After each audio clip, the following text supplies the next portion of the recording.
Samurai. Welcome to the home of Williams' Old Yeller Dogs. I am the Shogun, Andre Williams. Like, follow, and subscribe. As a reminder, no dogs bred, trained, or sold for any illegal purposes. We will not violate animal rights or welfare laws. This is simply for your education and entertainment purposes. These stories could or could not be fictional or fiction or non-fiction. The choice is yours to believe or choose not to believe them, but it's for your entertainment and edification. Please enjoy. Hey fam, this is our Thursday throwbacks with some of our pre-recorded interviews. Let us know what y'all think in the comments, and if you haven't already subscribed, hit the notification bell, and like the video. Without further ado, our first interview. What is up, world? It's your boy Dre at Samurai Kennel, and we have a special exclusive interview today with my good friend Apache Kennel. Apache Kennel has been my friend since early 2020 when COVID was going down. He's known me from my beginnings as a military training instructor, drill sergeant, and his stock is the foundation for the Saki dog that I carry on my yard.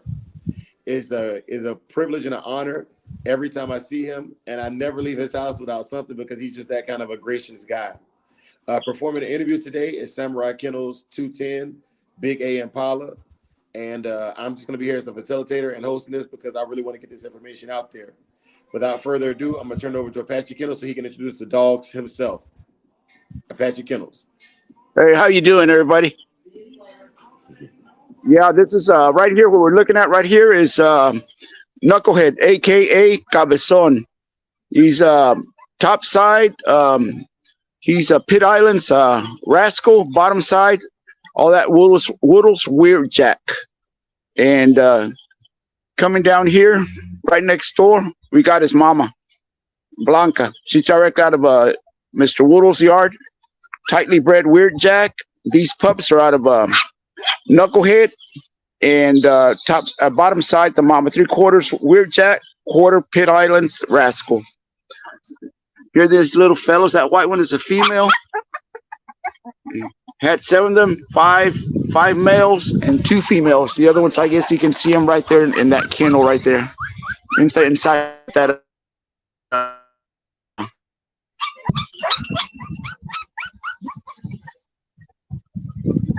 They're beautiful. They're beautiful, my friend. Beautiful. Hey, and I mentioned these puppies on my YouTube the other day. Are they still available? Sir. Yeah, all right, copy that. Thank you. They're all available. Males and the 2 females and 5 males. They're all available. Which ones are the females? If you don't mind me asking.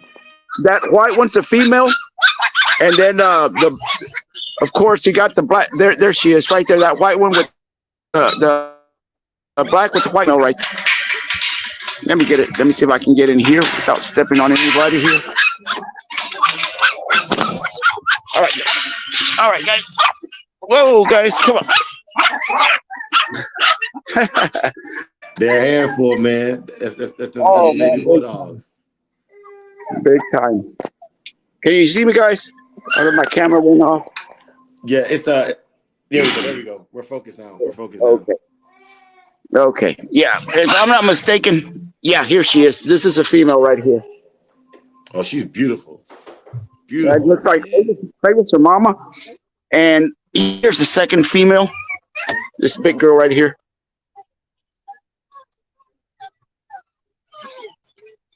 Yes, sir. Yes, sir. That's the course. This is a male. They're all males, right? That other one back there. And here's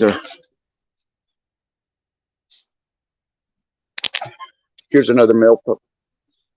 Yep. They're all nice and strong pups. And they come with mouth. I'm telling you from a personal experience, everything I touch from Apache has mouth. No.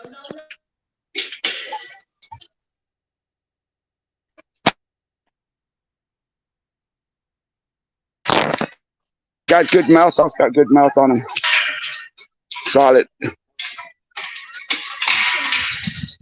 Yes, sir. So yeah, everything's available. I'm just waiting on the paperwork. I sent it in about a week and a half. Did it online, so I should be getting them in about maybe 2 to 3 weeks from now or less. Yes, sir. And I just want to say, with Knucklehead, y'all, like this dog is the epitome of power. Like when you touch him, you can just feel the like the raw muscle. Like I don't know if you've ever been close to a horse before, but like with a horse, when it just twitches and the muscles just twitch, Knucklehead's built like that. So the camera does him no justice. Come on, buddy. Yep. He's got some big teeth on him. Look at him. And he reproduces himself very much so. Yes, sir. So he's got some strong genes in him. Yeah.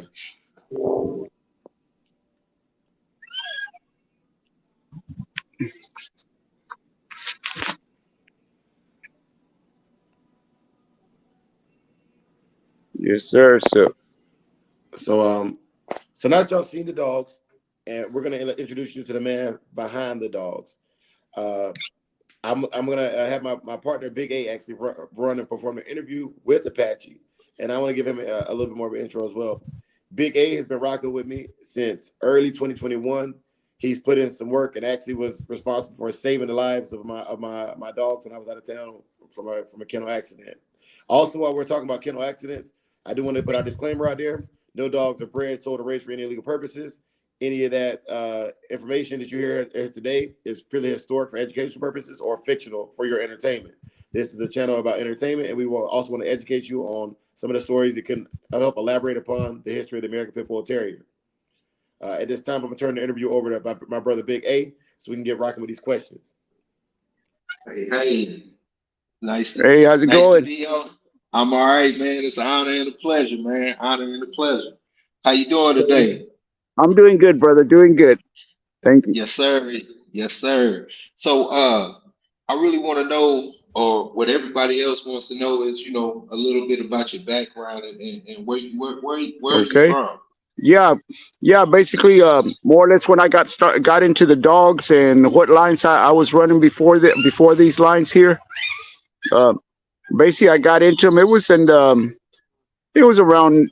I want to go around 83, 84. I started up with bought a female from a male, I should say, from Mr. Roy Tallman, out of a dog named Buck and a female named Little Bit. They were that out of the bloodline came out of the Bismarck line. That was a dog that had been campaigned in the early 70s around Cuba. And Haiti, all those ports, calls of ports, you know what I mean? It's all historical, it's nothing of now, but yeah, those dogs basically went back to the Just Caesar bloodline, which basically it was a diver dog. They were big dogs, man biters.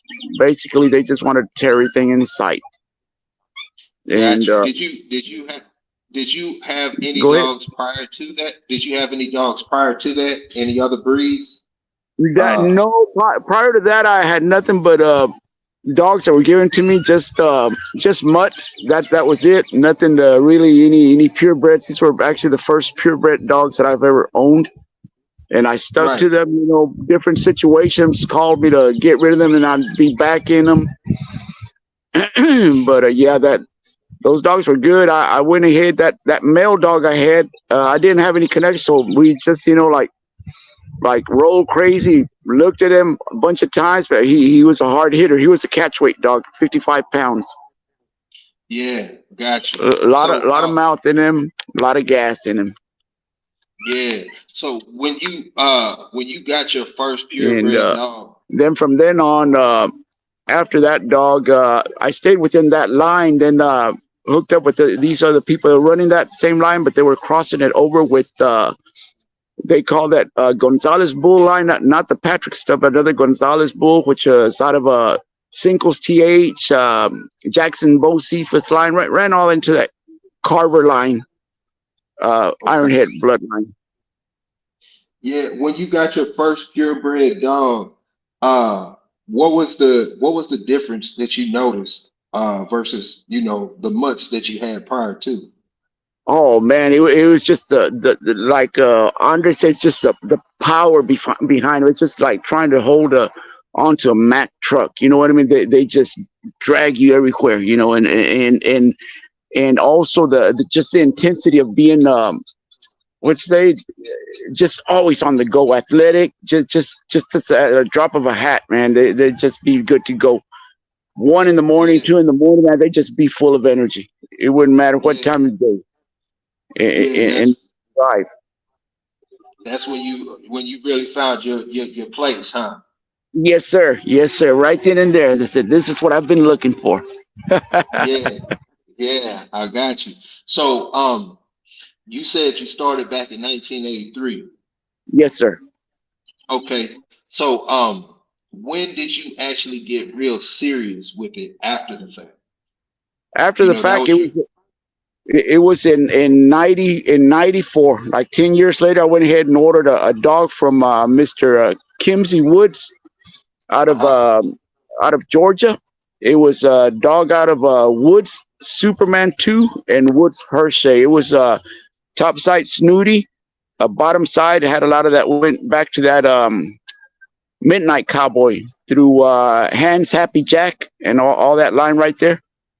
Right. And yeah, that dog also was intense, man. He was lean, mean, and loved to work. Yeah, so you had that was about a 10, 11 year span before you Yes, really sir. got serious into dogs. So Yes, sir. in that 10 to 11 year span, what did you really learn about your like what you were looking for in the dogs? Because I know in that 10 year span you probably had a few dogs and you saw what you did like and what you didn't like. Yes, sir. More or less, in that time, I was more looking for them big dogs, heavy built bone dogs. And I finally realized that wasn't where it was at. It's more looking for now for them lean, athletic, tall dogs. A lot of leg, lean, deep chest, smaller size heads, nice jawline, and nice thick stifles. That's what I was more or less looking for. From that time to that 10 year span, that's what I started looking for. Started seeing Right. more and more, got around, and I said, okay, this is what these working dogs really look like. Yeah. So did you have any guidance along the way? Was there any, any dog men that you actually looked up to or took you under their wing and gave you a jump start as into the education of what, is and what isn't? Basically, the person that I was in communication with really didn't tell me much. He had his yard, but never shared any information. It was just all, come on down, we're gonna have a show. Then I tried to like become closer to him. He's just kind of like standoffish. Didn't really want to teach me anything. Right. Just on the pen side, just okay, just come on down. We'll look around at the dogs, but never shared anything. I could just call him and say, hey, you know what? When can I deworm? Whatever that, he'd be willing to share that info. But as far as Right. aspect of trying to, you know what I mean, work a dog or whatnot. No, never gave me that leg up. So so the majority of your knowledge has been from eyes and hands on. Yes, sir. Yes, sir. Nice. What I Nice. could pick up here and there and ask, maybe they tell me, maybe not, and kind of more or less they give me a little info. I'd really look into it, and then it turned out it was the opposite. You know what I mean? Of what they were Yeah. telling me. Hey, fellas, Yeah. may I interject real quick? And Yes, sir. so Art, I kind of learned the same way, and I would ask you if you could go back and do it. Would you want a mentor, or would you rather have learned it the way you learned it and getting it out the mud? I'd rather do it the way I did it. Learn by mistakes, asking and whatnot. Then once you get hit, you come on to somebody, you learn to value it more, the value of it. Appreciate it more. Yes, sir. Yes, sir. That makes a lot of sense because the way I see it, a lot of dog men don't share the game. You got to get in and trial and error, take your bumps and lumps, and some come out on top and some give up. But Yeah. the ones who are with it, I guess, they stick through it and they come out, with a lot more knowledge than before. Yes, Um, sir. so in '94, you said that's when you really got serious. Yes, So sir. did you uh go into when you got serious? did you understand that you needed a team, or were you solo? I understood that I needed a team, and at that time, when it was just barely getting on the internet, I hooked up with these guys If you too would like your kennel interviewed to get your face out there, you can contact us at 210-920-6891. Our kennel public phone number is open from 9 to 5, Monday through Friday. Please send a text message and let me know who you are if you can't get a hold of me, or leave a voicemail. Also, make sure you check us out on Wednesdays and Sundays for our exclusive behind the scenes and our lit lives. Wednesday night sip and chill or Wednesday morning coffee talk. Salute.